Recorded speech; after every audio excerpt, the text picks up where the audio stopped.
Welcome back to the Investing on the Go podcast, brought to you by Fund Caliber. Today's episode is about climate change and specifically carbon emissions, or our carbon footprint, both as individuals and companies.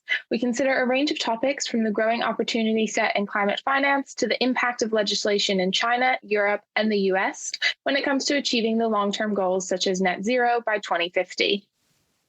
I'm Darius McDermott. Today, I'm absolutely delighted to have Deirdre Cooper, who is the co-manager of the 91 Global Environment Fund. Deirdre, good afternoon. Lovely to be here. So look, that's a big title for a fund, a Global Environment Fund. And we live in a world where the industry is creating many more responsible or social type of funds. But this, to my mind, this is an impact fund with a set target of what it's investing in companies that are trying to make money and do something else. So maybe that's a nice opportunity for you to give us a bit of background on what it is that this fund is actually trying to achieve. That's exactly right. So the Global Environment Fund only invests in companies that have products and services that avoid carbon. So that means that those companies are selling things that are either generating clean electricity. So we know what wind, solar, maybe investing in the electricity networks that use those clean electricity and bring it to our houses. Maybe investing in electrification. So things like electric cars, which we all know about, but also heating, industrial processes. In the longer term, we're going to have a hydrogen economy. And then, of course, we've got a big bucket of companies that are effectively energy efficiency companies. So we've talked about the supply side, making energy cleaner. Then we need to talk about the demand side, which is using less of it. So that includes making buildings, factories more efficient. It also includes changing the way that waste is disposed of, making consumer products that are built not from fossil fuels, but perhaps from biologics. And of course, more efficient agriculture and changing the way that the food we eat are consumed. So that's a pretty big set of activities. And interestingly, in 2022, for the first year ever, all of the investment in those areas altogether topped $1 trillion for the first time in history. So that's pretty interesting. Also, the first time in history that the investment in climate finance was bigger than the investment in the fossil fuel ecosystem. And I think that's quite important. Now, it's just ticked. It's just a tiny little bit more. But when I started doing this, I started Morgan Stanley's Clean Tech Investment Banking Group in Europe in 2005. At that point in time, the investment in climate finance was about $200 billion. So you've just seen this enormous growth. And of course, at that point in time, the investment in the fossil fuel ecosystem was many multiple times bigger. So I think what we're going to see from here, it won't be linear, it won't be every sector in every country every year. But what we're going to see going forward is continued growth in that climate finance. In fact, if we as a planet were investing in line with net zero, that $1 trillion would need to be $6 trillion. And that's really why we've developed this bespoke investment universe that we've worked on over the 5 years we've been running the strategy, working with external partners like the Carbon Disclosure Project, which is the biggest database of carbon data in the world. It's a nonprofit organization, and other sources to try to find those companies that have products and services that avoid carbon, because those companies are selling into what is already $1 trillion end market, but has that structural growth tailwind. So we think that will help those companies, to outperform over the medium term. But then to go back and actually answer your question, those companies have products and services that are having an impact. And the impact they're having is helping the world get to net zero. And we report on that impact every year for every company when we report the carbon avoided by its products and services. And there's a real feedback loop between that carbon avoided and our investment process. So if companies aren't increasing their carbon avoided, over the medium term, mightn't be every year, they might have a big backlog for products, but they haven't sold many yet. So this particular year or quarter, it doesn't grow.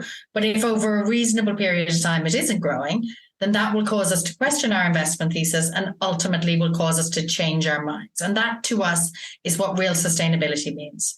So the Global Environment Strategy sits within the 91 Sustainable Equity team.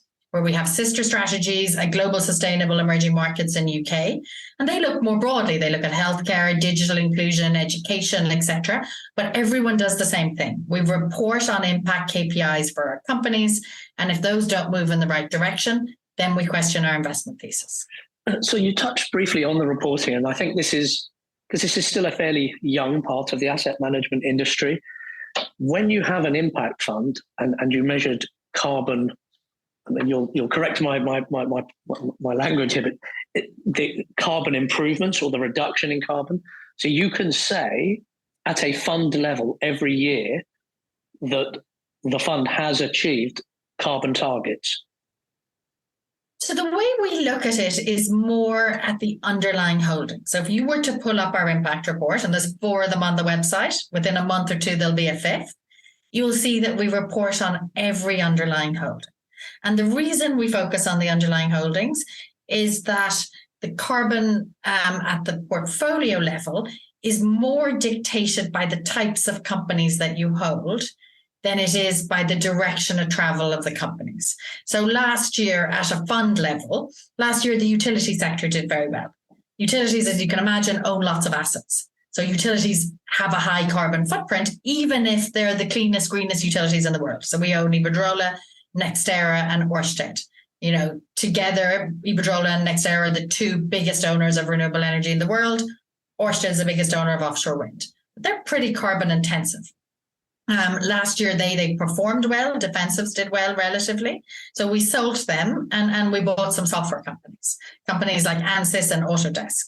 So Autodesk, you know, make the software that's used by the construction industry to design, to build. Every building in the world almost is designed on Autodesk software. But of course, that software also allows you to reduce the footprint of the business. Of the building, and it has a key role in decarbonising construction. But Autodesk doesn't really have any carbon footprint because it's really just a bunch of software engineers in California, as opposed to power plants all over Spain and the UK and Mexico like Iberdrola. So you switch a bit of your Iberdrola into your Autodesk, your portfolio footprint goes down. But I haven't changed real world carbon. You know, nobody's getting any closer to net zero as a result of that perfectly reasonable portfolio construction decision. So what we want to focus on is how many of the companies in our portfolio every year reduce their own footprint, because we do want Autodesk to make sure those software engineers are using clean electricity instead of dirty to power their data centers. We want Iberdrola to build more and more wind and have the footprint of every electron they sell go down. And at the same point, we want more of that carbon avoided. We want Autodesk to sell less of the generic software and more of the stuff that tells you what the embodied carbon in your building is that can help or address waste in construction through their building infrastructure management software and so on. So we want every company to reduce its own footprint every year, and that's its direct, but also its supply chain, which is very important. And we want every company to grow the carbon avoided that their products are having every year. And since inception, it's been about 60 or 70%. And I think that's about right. So there'll be years, as I said, the backlog grows, or maybe on reducing your own carbon footprint. You know, European companies this year are really going to struggle to reduce their carbon footprint because the European electricity grid has gotten a lot dirtier. And that's not their fault. That's because there was a war in Russia and Ukraine, and that meant that the 35% of Europe's gas that's supplied from Russia became zero, and they had to use more coal. So in a 1 year basis, if you use electricity, which pretty much everyone does, your footprint went up. Now, what we want to make sure is that in 3 years, you're going to offset that with investments in renewable energy and source renewable energy. But it's okay if your footprint went up this year. It's out of your control. We understand that. So look, I wanted to talk about a few external factors because that's a really good introduction about not only what the fund is trying to achieve, but also the varying different sectors and subsectors that you can use to get either carbon avoidance or making energy more efficient. And you have just touched there briefly on Ukraine. So, I mean, that clearly hasn't helped. I think you mentioned some countries have had to use more to dirty energy. I presume that's coal-powered fire stations to try and keep sort of Europe warm whilst not relying on that gas. But then there are other things which we can address around things like higher inflation, cost of living and recession. What does that mean for the net zero 2050 target or any of the other targets that come from the various governing bodies and COP and all those other fine establishments that set and try and get these targets pushed down. I mean, it does. Cost of living, people are more likely to go for the cheapest fuel they can get as opposed to necessarily the cleanest.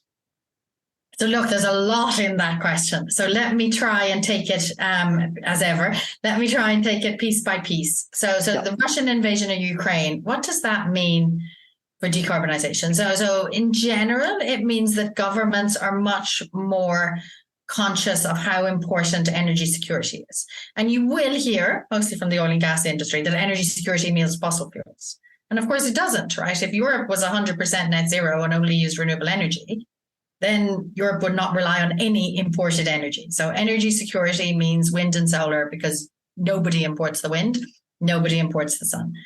If you electrify and you use that wind and solar, then you're completely energy secure. Imported, whether it's oil instead of gas or LNG from America instead of gas from Russia, that's still not 100% energy secure. So the governments understand that. And the EU, in response to the invasion, has accelerated and continues to accelerate their net zero plans. You've actually also seen, which is much less widely reported, an acceleration in China, because energy security and security concerns generally have gone up the agenda. So, for example, in China, we're now at a place where almost 30% of the cars sold last year were electric. And that number continues to accelerate into this year. And that, from a Chinese government perspective, is great, because those are all Chinese cars. Volkswagen's electric penetration in China last year was only 4%.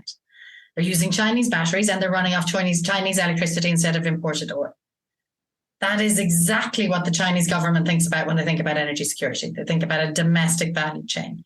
And then in the US, you've seen, in response to some extent, not entirely, the Inflation Reduction Act, which passed last year, which is effectively an enormous step forward in terms of investment in decarbonisation in the US, but also done in a way to encourage a domestic industry. So huge tax credits for investment in EVs. If China EVs are 30% of cars sold, in the US, you're only single digits. So there's lots of room to grow, and there's been big tax incentives for that sector, big tax incentives for wind and solar. The tax credits for solar are so generous in the Inflation Reduction Act. There's probably parts of the country where you make a return on the tax credits alone, and you can actually give the power away for free. So this bill really sets the US up for, first of all, reindustrialization, massive investment in the economy, and decarbonisation. So you've seen a response everywhere. It hasn't always been easy to implement. So in Europe, the drive to decarbonize electricity is still mired to some extent in planning.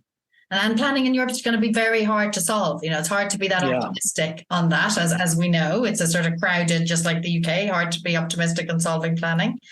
But on the other side of the ledger, energy efficiency in Europe has massively accelerated. Gas demand in Europe was down, partly weather, but even weather adjusted, you're down high teens in terms of gas demand last winter. Now, everyone was worried, if you remember back in September, would Europe survive the winter? What were we going to do without this Russian gas? And the answer has been, actually, Mr. Putin, we survived just fine. And a lot of that is the low-hanging fruit of energy efficiency investments. So huge growth in heat pumps, for example, where we have exposure in the strategy, in companies like Train, huge growth in just energy efficiency investments in factories where we have exposure to Schneider. And then some of that gas demand destruction was switching to other fuels. So whether that's heavy oil or coal, and that's obviously less positive from a climate perspective, but there is quite a bit, and we think will continue to be an enormous tailwind behind energy efficiency in Europe. And then your next question. So what about inflation? Look, the honest answer is, higher interest rates, all other things being equal, are not helpful. Not from a stock valuation perspective, not that we only own sort of, super high duration unprofitable companies, because we don't. We own really attractively valued companies, but ultimately we're investing in a sector where the world is currently investing $1 trillion and we wanted to invest $6 trillion. We'd rather, all other things being equal, a lower cost of capital. So if you are of the view that actually global inflation is going to be really hard to control, and the Fed is going to have to go much, much higher. You're going to get 7s or 8s. Then it's going to be hard for us to outperform in that environment, and we'd be very clear with our investors on that. On the other hand, if you're of the view, and I think some of the leading indicators in the US, for example, are already starting to turn, that actually we're close to the end of the interest rate cycle, but we're going to enter a period of much lower economic growth. That's where our companies do a lot better, because they tend to have structural tailwinds behind them that are not cyclical. And those structural tailwinds are regulation, that US Inflation Reduction Act that affects companies within our strategy across many different sectors, whether those are the renewable energy companies like Vestas, that is the market leader on wind, in the US energy efficiency companies like Train that makes those energy efficient air conditioners, whether they're the electric value chain like Aptiv and TE Connectivity that have way more content in US listed companies, way more content in an EV. So they all benefit from regulation. We also see technological progress. We hold CATL, Chinese battery company. They were just at Shanghai Auto Show last week, where there almost isn't a combustion engine to be seen at Shanghai Auto Show. You have to go down the back and really root around to try and find a combustion engine. And CATL are the clear market leader in those batteries, and they're talking about their next generation battery going 1,000 kilometers. Well, that must please you as a carbon impact investor to see, no combustion engines anywhere in sight.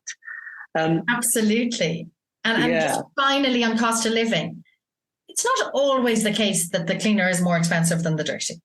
So on the power side, by far and away in every country in the world, the cheapest form of electricity is going to be renewable energy. Investing in energy efficiency, yes, you might have to invest, but you're going to save money over the medium term. So that consumer dynamic, much of what you do in your own life to save carbon will often always save money. It isn't always the case. So we do worry about EV penetration in Europe, particularly with higher power prices that have moved a bit more than the petrol prices. Is that going to change that dynamic? But broadly speaking, it's not always true that the climate-friendly choice is going to cost us a fortune. Really interesting. Thank you. So again, historically, you've said that things like regulation, technology, change in consumer behavior will help to drive decarbonisation. As we sit here today, which one do you think is the most important of those factors over, say, the next 5 years? And maybe you could just tell us a little bit about why. Look, I think it really depends on the sector and the country. So there's different drivers in different places. So if we take each one, if we take each one in turn, if you look, for example, let's start east. Let's start with China. The most exciting growth in China is clearly in that EV value chain. And we have CATL, which I touched on. We also have Wuxi Intelligent that makes the machines that they sell to CATL. So those are the machines to make lithium-ion batteries for electric cars, but also for energy storage. The reason that the combustion engines are down the back at the Shanghai Auto Show is that my Chinese colleagues tell me they start to call combustion engines zombie cars. Nobody wants to buy a zombie car. So there's just a massive pace of change, and the new products look really cool. The Chinese customer wants tons of infotainment in their car. So you might have 2 or 3 iPads on the front screen of your Chinese electric car. They begin to look much more like consumer electronics than like a car.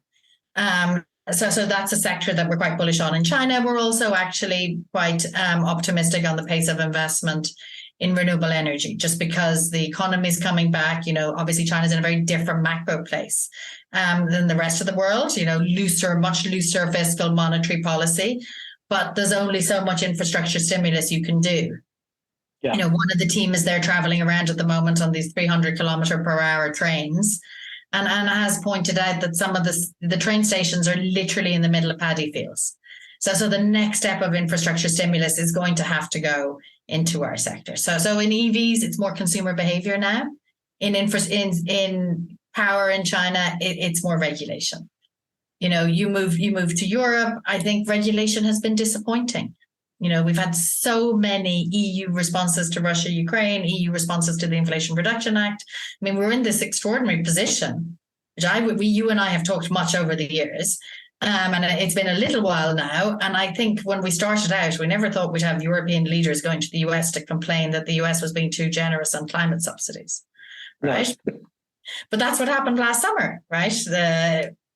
A combination of Emmanuel Macron and, Ursula von der Leyen all complained. They're giving all the money to these battery plants, and the battery plants are moving and the hydrogen investments from Europe to the US. So in policy in Europe's been a bit disappointing, but the market environment, because of those much higher commodity prices, has led to that really, really strong driver on the energy efficiency side. I wouldn't write off policy. The most important thing the EU did in the last 3 or 4 months was relax state aid rules. So state aid means that if you're a member of the EU, if you're Germany and you want to give incentives to battery manufacturing or to companies that are building new semiconductor fabs, you can't do it because it violates EU law. So those rules have been relaxed for our sector, which means I think actually what will happen is much more at the country level. It's just so difficult to form agreement across all 27. And we expect Infineon, for example, in Germany, which we hold, that is the clear market leader in power semiconductors for electric cars, but also for all kinds of industrial efficiency to benefit from some government subsidies in their big facility that they're building in Dresden. And there will be other examples of that, but we need to watch that very closely. And then we move to North America, and it really is policy. That Inflation Reduction Act, you just can't underestimate how important it is. As an aside, I would expect the rolling back of the Inflation Reduction Act to be a bigger and bigger topic for Republicans. So we've already seen Kevin McCarthy, as he talks about the debt ceiling debate, if we are going to agree to a debt ceiling, you need to change inflation reduction. I think, whoever is the Republican nominee, which looks increasingly likely to be a rerun of President Trump, I think will run on rolling back the Inflation Reduction Act. That'll be a big plank. Having said that, we think it's highly unlikely that they actually do roll back the Inflation Reduction Act. And the reason for that is that most of the investments in red states. So the EV plants, the battery plants, 50 billion plus of CapEx that we've counted going into that sector alone, which benefits a company we hold called Rockwell Automation, which is the clear market leader in the equipment for those factories in the US. It's in Kentucky and it's in Georgia. The hydrogen's all been built in Louisiana. The biggest owner of wind and solar, the biggest location for wind and solar in the US is Texas. Very sunny, it's very windy, and there's no planning laws whatsoever. It takes you 7 years to get a wind farm permitted in most European countries. You can do it in 6 months in Texas. So policy means they can get it done quicker. Yeah. No, I think exactly. So which is why I think it'll be really hard to get any kind of change through the Senate. And by the way, they're all tax credits, which is hugely valuable for Goldman Sachs and Morgan Stanley and JP Morgan, because they have to structure all those tax credits. So there's just way too many vested interests and money being committed and real jobs and employment, which is really, really important.